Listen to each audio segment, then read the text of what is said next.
अक्सर ये सवाल मन में आता है कि पढ़ाई कभी-कभी इतनी मुश्किल या कहें तो उबाऊ क्यों लगती है? हाँ, ये सवाल तो बहुत से लोगों के मन में होता है। और इससे भी जरूरी सवाल, क्या इसे बदला जा सकता है? तो आज हम इसी गुत्थी को सुलझाने की कोशिश करेंगे, छात्र प्रेरणा के विषय पर बात करते हुए। बिल्कुल, हमारे पास छात्र प्रेरणा सीखने की एक असाधारण यात्रा नाम के एक लेख के कुछ अहम हिस्से हैं।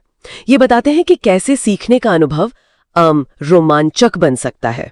हाँ, और इस लेख का एक बहुत दिलचस्प पहलू ये है कि ये प्रेरणा को सिर्फ एक अंदरूनी एहसास नहीं मानता। अच्छा, ये कहता है कि प्रेरणा तब सही मायने में जगती है जब छात्र अपनी पढ़ाई और बाहरी दुनिया के बीच एक तरह का पुल बना पाते हैं। पुल मतलब कैसे? मतलब जब उन्हें लगता है कि वे जो सीख रहे हैं उसका कोई मतलब है, कोई असली उद्देश्य है, तभी रोजमर्रा की पढ़ाई भी एक खोज बन जाती है, एक यात्रा। ये बात तो सोचने वाली है, उद्देश्य की भावना। पर मेरा एक सवाल है। जी पूछिए। अगर किसी छात्र को कोई विषय, मान लीजिए गणित या इतिहास, बहुत सूखा या मुश्किल लगता हो, तो उसमें उद्देश्य कैसे ढूंढा जाए? क्या ये लेख इस बारे में कुछ कहता है या ये सिर्फ छात्र पर ही निर्भर करता है? ये बहुत अच्छा सवाल है, और लेख के अनुसार ये सिर्फ छात्र की जिम्मेदारी नहीं है। नहीं तो फिर? यहाँ शिक्षक और सीखने का माहौल, ये दोनों बहुत अहम हो जाते हैं। लेख में इस बात पर काफी जोर दिया गया है। किस बात पर? कि शिक्षक का अपना जोश, विषय को लेकर उनकी अपनी दिलचस्पी, और साथ ही क्लास का माहौल, अगर वो सकारात्मक है, हौसला बढ़ाने वाला है, हाँ, तो ये चीजें छात्रों में सीधे तौर पर ऊर्जा भर सकती हैं।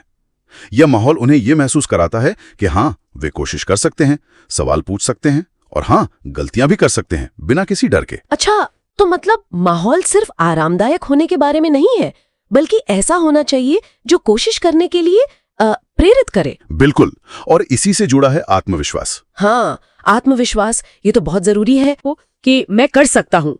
एक चिंगारी या स्पार्क कहता है। स्पार्क, चिंगारी, दिलचस्प शब्द है। हाँ, पर ये चिंगारी ये हवा में नहीं जलती, इसे ईंधन चाहिए होता है। और वो ईंधन क्या है? मतलब लेख इस स्पार्क को जगाए रखने के लिए क्या तरीके सुझाता है? हाँ, लेख कुछ खास बातों का जिक्र करता है, जैसे छोटी छोटी कामयाबियों को पहचानना। छोटी कामयाबियां? हाँ, और उनका जश्न मनाना जब कोई मुश्किल सवाल हल हो जाए या कोई नया कॉन्सेप्ट समझ आ जाए। अच्छा, उस पल को महत्व देना। और दूसरा, छात्रों को उन विषयों या प्रोजेक्ट्स पर काम करने का मौका देना जिनमें उनकी अपनी रुचि हो। अपनी रुचि के विषय, हाँ, ये तो समझ आता है। और तीसरा, जो शायद सबसे अहम है, उन्हें अपने सीखने के लक्ष्यों को तय करने में थोड़ी स्वतंत्रता देना, थोड़ी ऑटोनॉमी। स्वायत्तता मतलब थोड़ी आजादी। हाँ, बिल्कुल, ये चीजें उस चिंगारी को जलाए रखती हैं, उसे हवा देती हैं। ये तो दिलचस्प है। कैसे, मतलब छोटी जीतें और थोड़ी सी आजादी इतनी बड़ी चीज प्रेरणा को जगा सकती है? ऐसा लगता है जैसे ये लेख प्रेरणा को कोई बहुत रहस्यमयी चीज नहीं मान रहा, बल्कि एक ऐसी प्रक्रिया बता रहा है जिसे समझा जा सकता है और जिसे बढ़ावा दिया जा सकता है। सही पकड़ा आपने। लेख का सार यही है कि ये स्पार्क कोई जादुई चीज नहीं है, बल्कि ये सही माहौल, उद्देश्य की स्पष्टता और खुद पर यकीन का नतीजा है।